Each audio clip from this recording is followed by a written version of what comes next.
Welcome to another ISB show. I'm your host, Sahil, here with Rahi. We are gearing up because it is another international break starting this week, and we love international soccer slash football, whatever you want to call it. But I do want to say one thing, Rahi, quickly to all the viewers out there. For those of you who've been watching this channel, we just want to say thank you. We haven't really spoken directly to you, and we thought this is a specific time where we need to talk to you all because this is our passion, international football, right, Rahi?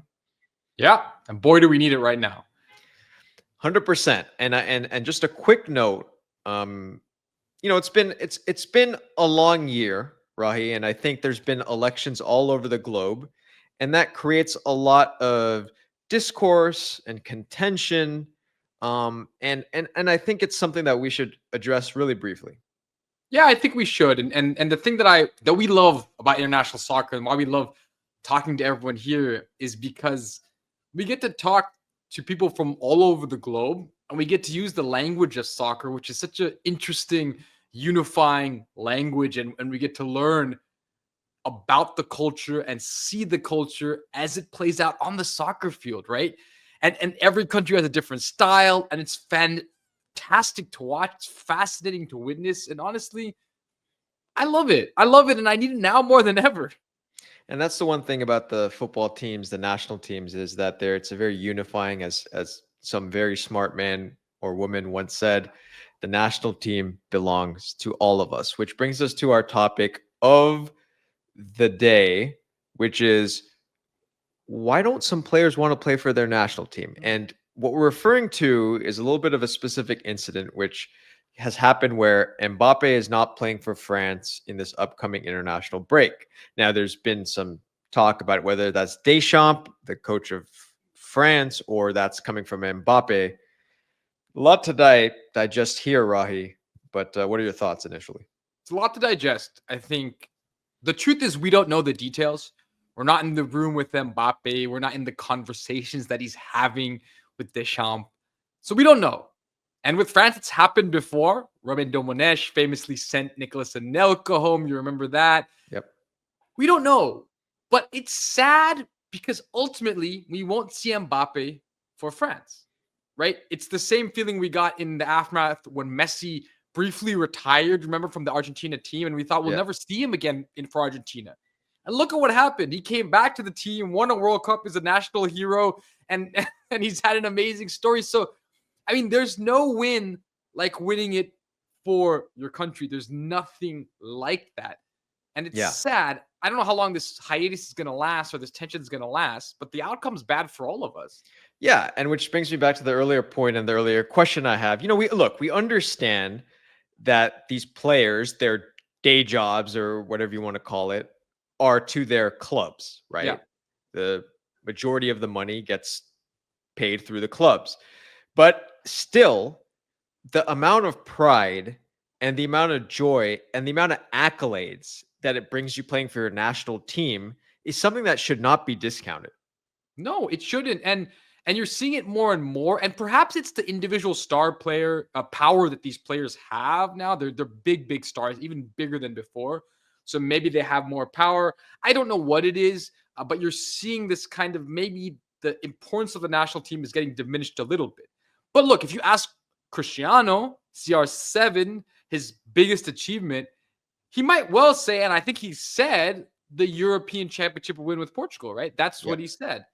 Yeah, and obviously Messi's is pretty obvious. It's the World Cup in Qatar. So this is a thing that's happened before, but it's becoming very interesting because now even like Mo Salah is not going to be playing for Egypt during this current international break because they're playing on an artificial field, and so they're worried about the injuries. What do you think about that when players sit out based on that? Well, I mean, there is money, and that's an aspect, right? The clubs are where they're getting their money. The clubs have ownership in some way of these players, so they're putting a lot of pressure at times on these national teams for these players not to play. And the players understand that the money's coming from their clubs. So that's an aspect. That's something they have to consider. There's also the fact that there's so many games now, right? So you get a lot of injuries. You get a lot of injuries at the club level, but also when they go back on these international breaks. So you can kind of see it from both angles. I'm not a big fan at all because I want to see Mo Salah play for Egypt, right?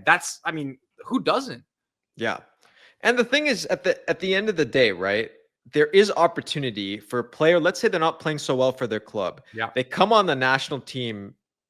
They come in the national team arena, and let's say they shine. Suddenly, there's a lot more eyeballs on that particular player. Yeah, and some players have made their entire their careers and their reputations on international achievements, right? Some players have had very little success at the club level, but will be remembered for what they did at the international level, right? There's players who had those moments. I mean, there's so many that come to mind, right? I mean, Yeah, I can think of El Hadji Diouf El for Hadji Diouf Senegal. always struggled at the club level, but did amazing things, right, for Yeah, Senegal. right. That's just one example there. But let's finish here because for us, we both love international football, right? And so heading into this international break, I think it's only appropriate that we end. Why do you like international football? I think it was our window to the world, really. For me, it was my education, it was my geography lesson, it's been my history lesson, my cultural, learnings have come through soccer. I mean, the way that each country plays is oftentimes a reflection of the culture of that country. The players, the way they express themselves, the celebrations. I mean, so much of the game you can see is influenced by the country and by the people of that country, and it's so fascinating to see. And you get to watch it all play out on the soccer field. I mean, it's a great way to learn your history, geography, all in one. Yeah. And look, for all you fans out there and all you viewers who've been watching this is our goal, is to really connect with you all. And basically, it's a window to the globe, and it's in a way which we can all celebrate together, Yep. right? And that's the beauty of the national team. You can't go after you've played a competitive match, right? You cannot go from the US to Canada No. after that. And that's the beauty of it. You can go from Real Madrid to Barcelona. You're going to get some people mad at you, but you can do it. Yeah. And there's players who have done it. But here, you cannot do that. And that's the beauty of the international game. And we're so excited for International Week coming up. Of course, we're going to do more coverage of that. If you've been enjoying these videos, please subscribe to the channel. Rahi, any final thoughts before we finish up here? Can't wait for international break. I mean, there's so many interesting things happening. Asia's become like the most exciting region.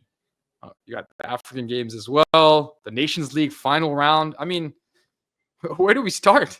A lot to talk about. We'll, of course, be covering some of the top stories from there. And as I always say, keep watching the beautiful game.